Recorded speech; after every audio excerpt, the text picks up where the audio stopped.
Hey, good morning. Time we got 7:30. Probably about 7:30, folks. I'm in Dallas, Texas. Speaking this morning right there at the Statler. So I like to come to you, bring a little morning drive, a little morning rhythm, a little morning, say, cup of inspiration. That's Dr. Elko, right? So I'm just out getting me a little walk in this morning. This guy behind me singing. You may not be able to hear me. Roosh, how you doing this morning? Coach Burt, everybody needs a coach. A good coach can change everything for you. Thank you, Tracy. Lisa, good morning to you. Good morning to all the people that jump in there with us. Gabriel, good morning. Never know what you see, folks, when you get out in these cities. Dwight Dye, I'm going to do person of interest this morning. And I'm going to break down a little bit about how do you find that which makes you unique. Because really, to be a person of interest, you got to find it. You got to put it into something other people can absorb. You got to market it and promote it. And then you got to monetize it, which is what we're going to talk about this morning. Monetization is the exchange of money for value. It's the exchange of money for value. Profit is excess cash at the end of every month. Good morning, Mama. Excess cash at the end of every month after you paid all your expenses and yourself. But profit really starts with conversion. And I'm going to call it from interest to action. See, lots of people may be interested in your product or service today, but until you convert those people into an action, you got to take interest, folks, and you got to convert it. And the conversion over long cycles of time with enough people produces profit. Profit is leftover cash. Blake Weaver, at the end of every month, after you paid yourself, after you paid your bills, after you paid your taxes, that you can then reinvest in something in the future. Okay? I'm trying to get away from that guy down there yelling at everybody. So profit is excess cash at the end of every month, after you paid yourself, after you paid your taxes, after you paid everything. See, I'm doing purpose to profit next Thursday and Friday, May 25th and 26th. How do you find the purpose, or how do you have your purpose find you? How do you take that purpose to the market? By packaging it, Tracy. How do you generate interest, Mario? And how do you convert that interest into money? Now, if you do this with one person and there's profit left over, there could be profit there. But what if you did it with thousands of people? Which brings me back to, you don't need more money, you need more people. But this is a big struggle for a lot of people. Most small businesses in the United States will never generate more than $47,000 of profit. And at $47,000, man, you can't live. There's no room to reinvest. There's no excess cash. There's no cushion. There's no nothing. So it all goes back, Katie, to generating more interest by generating more people, by converting those people into something they can purchase where there's an exchange of money, which is just energy. Okay? So think of it this way. I'm going to get real clear on my purpose. I'm going to talk about this at Purpose to Profit. What am I supposed to be doing? See, I know I'm supposed to be taking concepts, packaging those concepts, codifying those concepts, deconstructing those concepts, and then delivering those concepts to other people. I know if it solves a problem for other people, some of those people want me to be their coach. I know if we go out and help those people move from A to B in their life and get profit, then they'll exchange money with us. It's that simple. And that's a straight line, Daniel Hodges, for my purpose of what I'm supposed to be doing, hopefully to profit. But there's no profit if there's no conversion. I see so many people talk to people every day. You're having conversations with people. You're engaging with people. And you're having great conversations. But it don't matter, Marcus, until you convert. And conversion is, I got to ask you, man, what would stop you from moving forward if I could help you? If I could help you take your purpose and convert it into profit. So if you're missing anything in this formula, get across the street here, folks. If you're missing anything in this formula, hadn't found your purpose. Most people are not clear in this. Packaging. Don't know how to package it into something people can absorb. Number 3, don't know how to market it. which is a big problem. Or number 4, I just don't know how to make money with it. I think I know what it is, but I'm struggling to monetize it, and especially struggling to show any excess cash at the end of every month. If you're struggling with these things, I'm going to invite you May 25, 26 to spend 2 days with me, and let's go purpose to profit. Let me break the formula down. A lot of people went through this. That's the best clarity they've ever had. They got more structure. Chad Free, Kelly Eisler. Once we know all these clear things, man, now it's a matter of how do we take this thing to the marketplace and market it like crazy. And that's what I've been doing for the last 15 years, man. It doesn't matter how good you are if nobody knows it. Tell Andrew, it doesn't matter how good you are if you can't monetize it. It doesn't matter how good you are if you can't push this thing all the way to the marketplace. So I'm in Dallas, Texas. I'm here to do the $1 Million Coaching Getaway. I'm here to do SWAT for Nate Alford. I'm here doing Tax Growth Con for David Perez. I'd like to come speak to your group at some point, folks. Teach you the formula I'm going to teach probably, 150 to 300 people this morning. So let's have a great day. Let's make it a great day. Let's initiate. Let's connect. Let's locate problems. Let's offer compelling solutions, man. All right? You guys have a great day. Everybody needs a coach. Good morning. Good morning, sorry. We were talking about you earlier. All positive. 10 push-ups. No, it was good. We were talking about high I personalities on a DISC profile. And she's the one that's real friendly in the gym in the morning. I'm the one that's real mean, like don't talk to anybody. Now, so here's my point. Here's my point. When you are going these 7 to 15 touches, why do I constantly use that 7 to 15 touches, by the way? Because I play the percentages. And the percentages tell me it takes 7 to 15 touches 80% of the time to convert a prospect to a client. The law of diffusion tells me that. What do you think the national average is in real estate? Mortgage? 2. Here's what I would tell you. You don't believe in you. You really believe in you if you're only going to go 2 times and give up? How much conviction do you really have? See, I see people go 1 or 2 times and give up. Oh, they're not interested. No, you're not interested in your potential if you're only going to go 2 touches. Okay? Now, let me give you a real life example. This is why I wrote the book.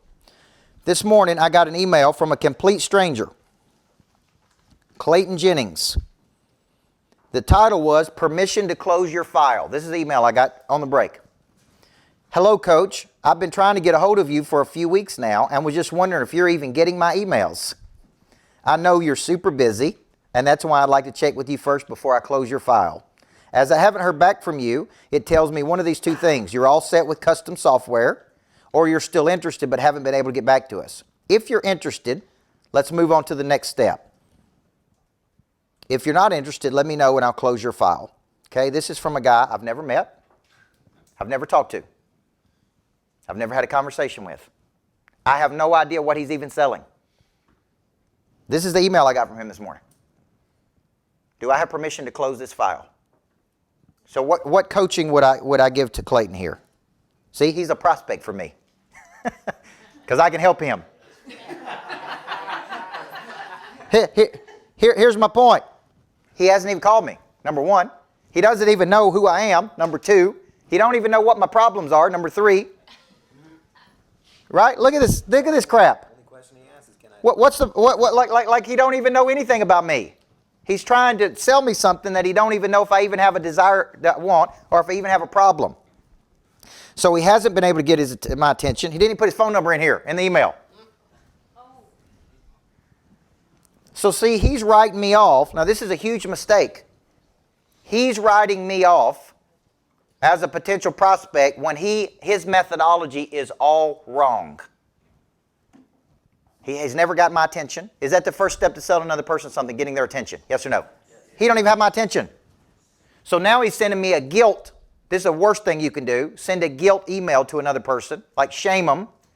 He's shaming me on something I haven't even indicated any interest on. I don't even know what he's selling. So the first step should have been, hey, let's get Coach's attention. Let me get his undivided attention.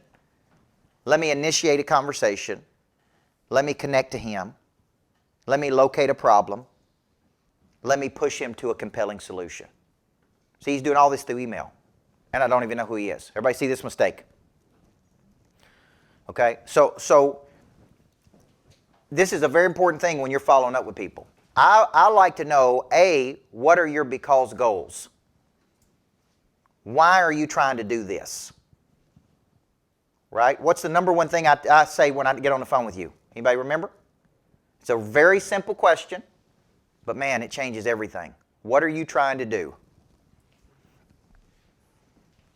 See, when I get on the phone with a person, I set a frame. I say, now, man, Eric on my team told me you were serious about playing at the next level. On a scale of 1 to 10, how serious are you? And they say, oh man, I'm at 8. Okay, great. I got a very important question for you. What are you trying to do? Because I can't help you until I know what you're trying to do. Everybody see that? A few years ago, I had a legal situation I had to deal with, and I called a judge because one of my friends is a judge, and I said, I need a great attorney in Nashville. Okay? And she gave me 3 names. She said, there are 3 people that I recommend that are stone cold killers. And she said, call them and you interview them. So I called the first one. Okay? Within 5 minutes, he was ready to sue everybody. He's like, oh yeah, we're going to sue him right now. I'm like, well, let's slow down a minute. You see what I'm saying? You've been wronged. This is injustice. Right? I'm like, okay, I'll get back to you. Number 2, listened a little bit. Here's what number 3 said. Where are you right now? I said, well, I'm in Brentwood, Tennessee. He said, do you have a little time? I said, yeah. And he said, don't go anywhere. He said, I'll be there in 15 minutes. And here's what he said to me. I can't give you proper legal counsel until I listened to what has actually happened and what you are trying to do. And he drove over to Brentwood from downtown Nashville, and he sat there with me for 2 hours, and we went through the whole thing, and he said, this would be my recommended course of action. I do think you have some grounds here. I do think you have a high probability you would win. And then he had a piece of paper, and he slid it across the table, and he said, for me to represent you, just need you to sign this document. And here's how we operate. $7,500 evergreen fee, so you put money in. He said, as I do work, it'll come down, right? And I need the $7,500 and the signature to get started. Would you like, then he said this, would you like my help to solve this problem for you? He is still one of my main attorneys today. Everybody see that? Because he took the time to ask some simple questions. What are you trying to do? How can I help you move from A to B? See, your goal in life, when you're helping another person, is to move them from A to B. What are you trying to do? Well, why are you trying to do this? Why would this matter to you? Because these reasons. See, I like because goals because it's a big reason to do something. Okay? It's a big reason to do something. Okay? Because you had the revelation, you now have a conviction. Because you have a conviction, what is a conviction? Deep-seated belief in something. Okay? Deep-seated belief in something. So let me give an example. We train people all over the world. You can come virtually. And I'm good with people coming virtually, but it ain't nothing like being at this lodge.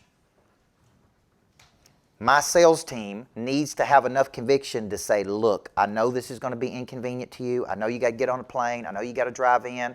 I know you got to take a day. But this one thing could help you drastically increase your income.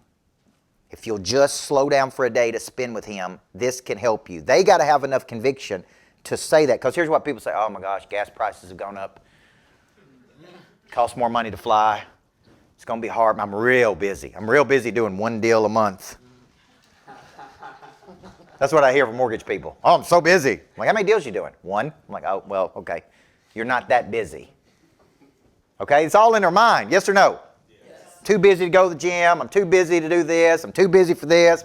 No, you're too busy being fabulous. That's what you're too busy doing. Okay? In your own little mind, you're fabulous. But the world don't think you're that fabulous. Okay? So this is a deep conviction. Now, how many of you have gone the distance with a person, they actually got in the room or did the deal with you, then they thanked you for your follow-up afterward? And they're like, thank you for following up with me like this. This changed my whole life. Right? I was with a woman a few weeks ago that got into a health nutrition business, that the girl worked her as her best friend, and she worked her for 2 years to get into, she was waiting tables at a restaurant or managing a restaurant or something. And her friend, her best friend, stayed on her for 2 years. She said, oh my gosh, you'd be so great at this business. Oh my gosh, you'd be so good. And for 2 years, right? And that woman stood on stage a few weeks ago when I was in Phoenix. She's making $500,000 a month. And she said, if that woman right there on that front row, my best friend, had not followed up with me for 2 years and pushed me to do this, I wouldn't have the life that I have today. It's her persistence that changed my life. That's conviction. That's conviction. So you got to, if you don't, see, I watch how people follow up. One email is not a follow-up. One phone call is not a follow-up. One text message is not a follow-up. You're going to follow up until you have what? A decision. A decision. And whatever excuse, how many of y'all hear the same excuses over and over and over? Okay? So what you got to do is you got to be, remember me talking about biblical meditation earlier? I am locked and loaded. So when you give me an excuse or objection, I'm ready for that. It's going to cost too much, it's going to take too long, it's going to be too hard, I'm too busy. See, I'm already ready for all those excuses because I've heard them all before. So as soon as you give it to me, I just come right back. Well, I can't come on that day. It's okay, I'm doing it virtually. You can watch it in your pajamas if you want to. Well, I can't come to this one. It's okay, I'm doing it again in June. Would you like to come to that one? See, I've listened to all the excuses and I'm ready for those. So when somebody gives me an excuse, then I don't listen to it. I'm like, okay. So let's get down to the core. What you're really telling me is this really not a priority to you. Is that what you're really telling me? On a scale of 1 to, why do I start the conversation with, on a scale of 1 to 10, how serious are you about this? That's a great question for y'all to ask. On a scale of 1 to 10, how serious are you about getting your health back, getting your confidence back, getting your mojo back? I'm at a 10. Okay, then there shouldn't be anything that would prohibit you from moving forward with me. Right? And then when they start giving you the excuses, you take them right back to what they said. I heard you. You told me your because goals were to do this, this, and this. Then I can't help you till you commit to this. Once you commit, I'm not going to let you fail. And I'm okay. I'm not big on, I definitely don't make guarantees. I do say it's not uncommon for people to experience this kind of result with me. It's not uncommon, right? You give me 90 days and you show up every single day or at least 3 days a week, I'm going to show you some serious results. Will you commit to at least 90 days with me?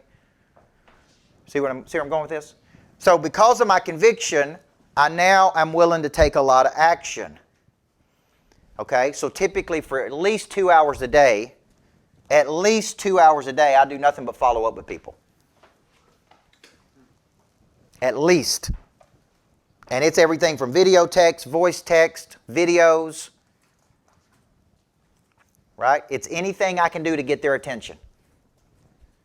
So let me give an example. Let's say I call Wendy and she don't answer. I immediately send her a text message. Number one, I leave her a voicemail. I always leave voicemails. Some people tell you not. I do. You know what my text says? Wendy, I just left you an incredible voicemail. You got to listen to it. Then if I don't hear back from her, later on the day, I'll video. Hey, Wendy, just Coach, man. Sent you a great voicemail earlier today. Sent you a text message. I'm going to keep going until I have her attention. See, a lot of people call and they say, well, I didn't get them. Did you leave a voicemail? Nope. Well, what else did you do to get their attention? Did you send them pigeon? Did you follow up? Did you show up at their house? What did you do? Like, how hard did you really work? Here's what people say all day long, man. I hear salespeople say, nobody answers the phone today. Nobody answers the phone today. How hard did you try to get their attention? How much conviction do you really have? So why am I really following up? What's the real purpose of the follow-up? Because I have a conviction that I can change your life. And now, if you have shown a demonstrated capacity to do something for people over and over and over, how much proof do you need? How much proof do you need? See, if you've shown that you can do it over and over and over, there's enough proof. Yes or no? Okay then. So you got the proof. You got the confidence. You got the belief. So the purpose of the follow-up is really what? What's the purpose of the follow-up? To help you make a decision.